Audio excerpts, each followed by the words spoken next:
Sehr aufgeregt und ich habe für heute nichts vorbereitet, gar nichts. Wir fahren am Freitag in Familienurlaub, ich bin Mama und wenn ich mich so umschaue, wer hat denn Kinder? Wer von euch? Oh ja, Wahnsinn! Wahnsinn, das ist das richtige Publikum, ja. Ja, gut, ihr wisst, was Stress ist, glaube ich, mit Kindern. Für alle anderen, überlegt es euch. Nein, es ist schön, ich bin wirklich auch gern Mama, aber ich habe 3 Jungs daheim. Der Kleine ist 1,5, der Große ist 9 und der andere ist gefühlte 16, gefangen im Körper eines 43-Jährigen. Also ich habe 3 Männer daheim und ich hab nicht ein bisschen Männer daheim, sondern ich habe richtige Männer daheim. Also nicht mehr so die Männer von heute mit so Chinohosen und so. Meine sind nur so Neandertaler-Typ, so ein bisschen. Bei uns ist also das Hauptthema zu Hause ist Fleischball-Auto. Das ist das, um was bei uns geht. Und mein Mo, der arbeitet beim Fernsehen. Ja, und ich bin da sehr stolz drauf, weil ich finde das immer total interessant. Ich weiß allerdings nicht wirklich genau, was er macht. Also die deutsche Bezeichnung ist Scharfmacher. Aber nein, er macht das Bild scharf, meistens beim Fußball. Und für mich ist Fußball, ich verstehe es nicht. Wie gesagt, ich habe 3 Buben daheim, mein Mo arbeitet viel beim Fußball, ich schaue mir den ganzen Gedöns an, aber ich verstehe es einfach nicht. Ich verstehe nicht, wenn man sich das so anschauen kann oder zum Beispiel die Sitze, da wo die unten sitzen, die Auswechselspieler beim FC Bayern, das sind Recaro-Sitze, die ja eh schon ganz billig sind und die sind beheizt.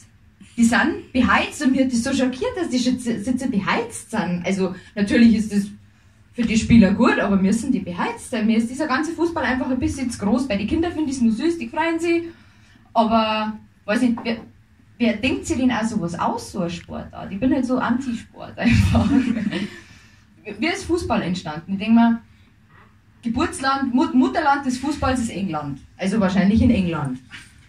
Da wird wahrscheinlich irgendwann einmal irgendein Besoffener aus dem Pub rausgefallen sein und wird vor lauter Rausch wahrscheinlich Dosen über die Straße geschossen haben. Und da wird ein anderer Besoffener gestanden sein, der wird sich gedacht haben, da schieße ich jetzt einmal zurück.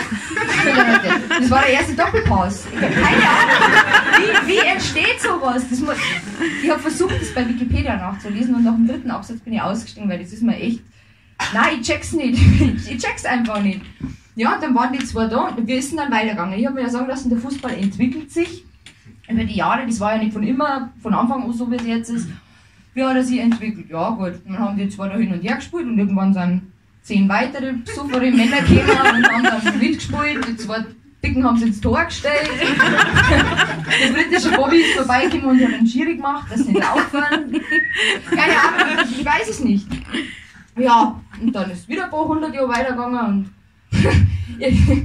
irgendwann werden sie einen Deppen dabei gehabt haben, da werden sie so gespielt haben und der wird irgendwann geschrien haben, nein! Halt, stopp, das geht nicht! Wenn ihr hinter unserem Rücken einfach so ein Tor schießt, dann ist es voll unfair, dass das jetzt abseits. Dann ist abseits entstanden. Keine Ahnung, wie funktioniert sowas? Ich verstehe es nicht. Oder das Nice ist der, kennt ihr jemand, der? Ja? Der Videoassistent. Der gibt es jetzt doch schon ein bisschen länger. Wahnsinnserfindung für alle, die es nicht wissen. Bundesligaspiel Bayern Dortmund. Der Schiri sieht irgendwas nicht genau, war das faul, was war abseits, keine Ahnung, er sieht halt irgendwas nicht genau, dann pfeift er und dann macht er so. Und dann hat er jemanden in seinem Ohr, einen anderen Schiedsrichterkollegen, der sitzt meistens in Köln in irgendeinem dunklen Keller kaputt, ohne Fenster, aber mit 500 Bildschirmen und die beraten sich dann, ob das jetzt verkehrt hat oder nicht, keine Ahnung. Und ich stelle mir es wieder so vor, mei du Schorsch, ich glaube da war was, aber schau das selber an. Das Spiel läuft aber weiter.